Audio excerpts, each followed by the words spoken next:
नमस्कार। आज हम करेंगे बीए पार्ट थर्ड ईयर के प्रश्न पत्र सेकंड के अंतर्गत मैकियावेली आधुनिक युग के पिता के रूप में या राजनीतिक चिंतन को मैकियावेली की देन संबंधी अध्ययन। राजनीतिक चिंतन के इतिहास में यदि प्लेटो आदर्शवादियों का पिता और अरस्तु राजनीतिक सिद्धांतवादियों और वैज्ञानिकों का पिता है, तो मैकियावेली को राजनीतिक व्यवहारवादियों और यथार्थवादियों का पिता मानने में कोई अतिशयोक्ति नहीं।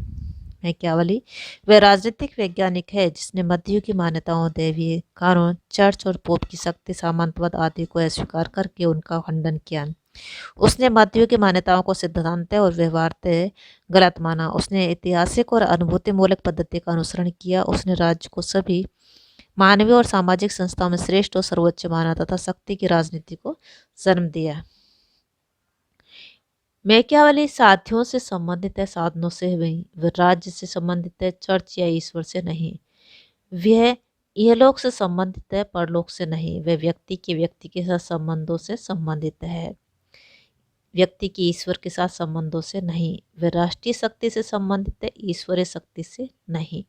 वह शासन कला से संबंधित है, राज्य के सिद्धांतों से नहीं। वह राजनीतिक कुशलता से संबंधित है, नैतिकता से नहीं।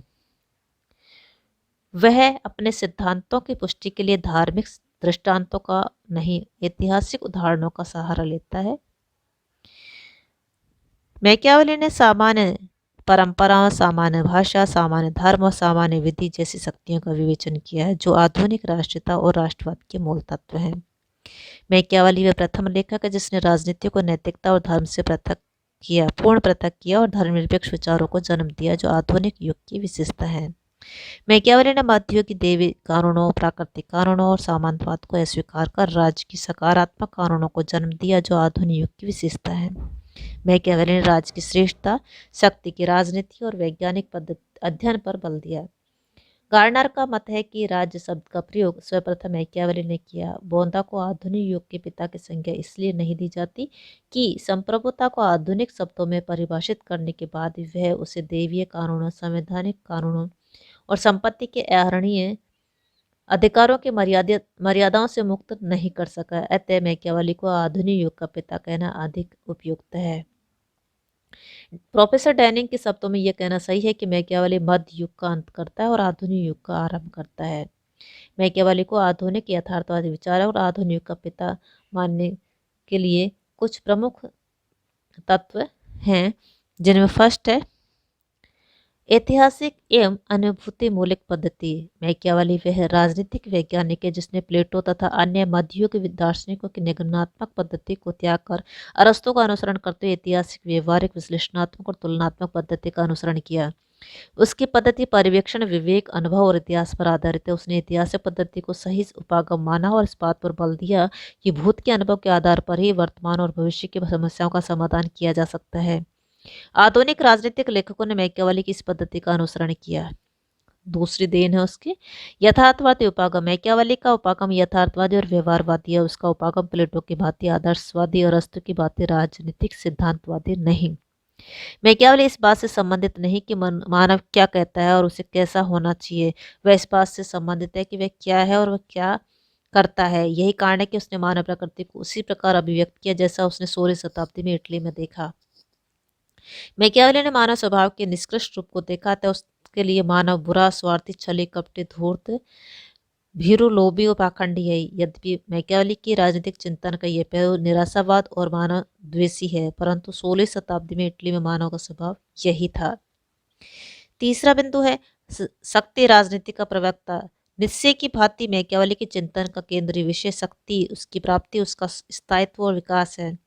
डोनाल्ड एटवल-जोल ने लिखा है कि यदि एक शब्द में मैकियावेली के चिंतन के केंद्रीय विषय को संक्षिप्त करना संभव हो तो वह है शक्ति। गेटल ने लिखा है कि मैकियावेली का सिद्धांत राज्य की संरक्षण का सिद्धांत है, राज्य का सिद्धांत नहीं। राज्य को स्वयं के लिए जीवित रहना चाहिए, उसका ध्येय अपनी सुरक्षा एवं हित होना चाहिए। द प्रिंस में मैकियावेली दार्शनिक राजा के नहीं, निरंकुश शक्तिशाली राजा की तलाश में है जो इटली का एकीकरण कर सके, उसकी शक्ति, सम्मान और प्रतिष्ठा को बढ़ा सके। वह सीजर बोर्जिया हेनिवल जैसे शासकों की तलाश में है जो इटली को सुदृढ़ शक्तिशाली व्यवस्थित शासन प्रदान कर सके। इसलिए मैकियावेली प्रिंस में शासक को शक्ति की संचयन, उसके स्थायित्व और विकास का परामर्श देता है। इसे प्राप्त करने के लिए और स्थायित्व रखने के लिए उसे सिंह और लोमड़ी के गुणों का अनुसरण का परामर्श देता है।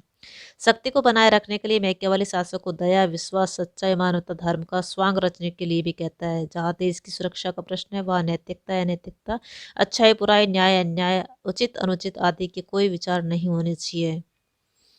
तीसरी मान्यता है मध्ययुगीय मान्यताओं की अस्वीकृति। मैकियावेली प्रथम राजनीतिक वैज्ञानिक है जिसने मध्ययुगीय मान्यताओं को अस्वीकार कर दिया। मध्ययुग में दैवीय प्राकृतिक कानूनों, चर्च और पोप की शक्तियों, सामंतवाद का अत्यधिक बोलबाला था।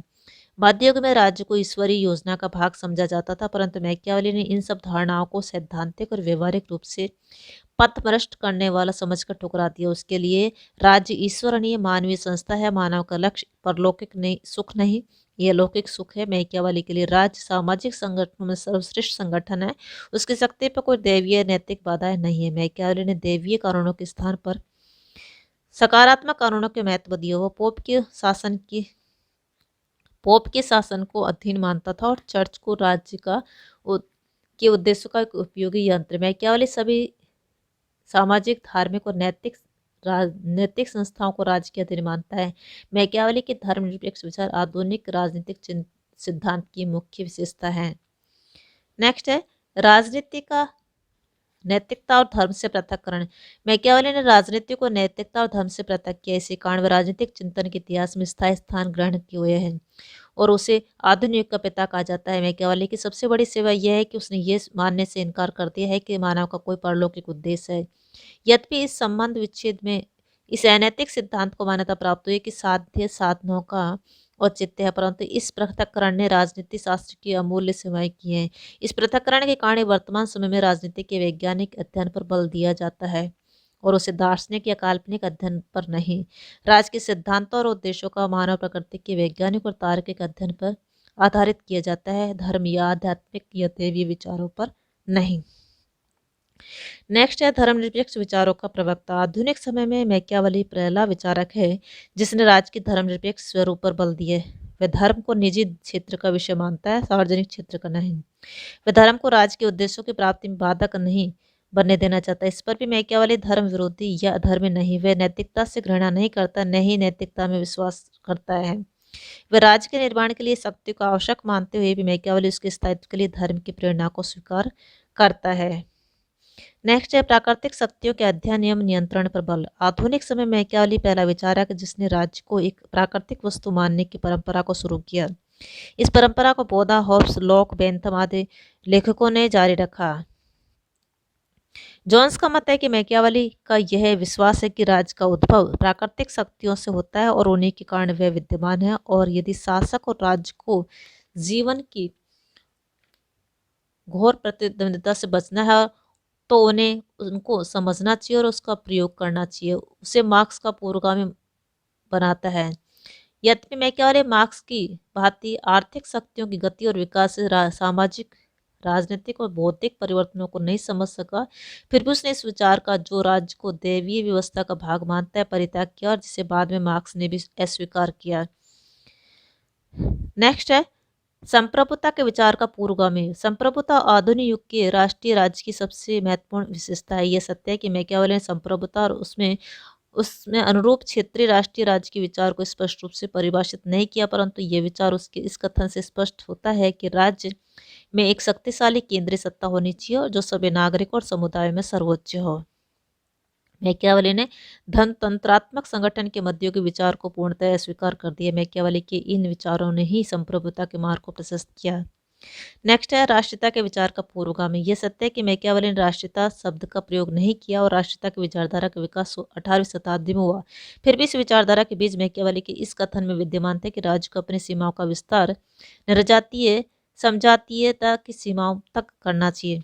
मैकियावेली सामान्य परंपराओं, सामान्य भाषा, सामान्य धर्म, सामान्य विधि जैसी शक्तियों से परिचित है जो राज्य को संगठित करती है। तभी तो मैकियावेली अपने समकालीन शासकों को चेतावनी देता है कि उन्हें किसी ऐसे राज्य पर आक्रमण नहीं करना चाहिए जहां ये शक्तियां विद्यमान है, क्योंकि विदेशी आक्रमण की स्थिति में वे आंतरिक फूट को भुलाते कि और संगठित हो शत्रु का मुकाबला करेंगी वे सफल होंगे। सामान्य परंपराएं, सामान्य भाषा, सामान्य धर्म और सामान्य विधि के तत्व आज राष्ट्रीयता के मूल तत्व माने जाते हैं। नेक्स्ट है उपयुक्तवादी और व्यक्तिवादी तत्व। मैकियावेली का यह कथन कि मानव सुख और आनंद प्राप्त करना चाहता है और दुख से बचना चाहता है, उपयुक्तवादियों का मूल सिद्धांत बन गया। मैकियावेली इस कथन ने ही मानव पिता की हत्या को क्षमा कर सकता, परंतु पैतृक संपत्ति के अपहरण को नहीं, और समझदार शासक हत्या कर सकता है, लूटमार नहीं। व्यक्तिवादी धारणाओं को जन्म दिया। राज्य को सर्वश्रेष्ठ मानते हुए मैकियावेली ने उसे व्यक्ति के जीवन और संपत्ति की सुरक्षा का उत्तरदायित्व सौंपा। जॉन लॉक ने इसी आधार पर जीवन और संपत्ति की रक्षा का समर्थन किया और व्यक्तिवादियों ने इस यथेच्छाकारिता के सिद्धांत का विकास किया।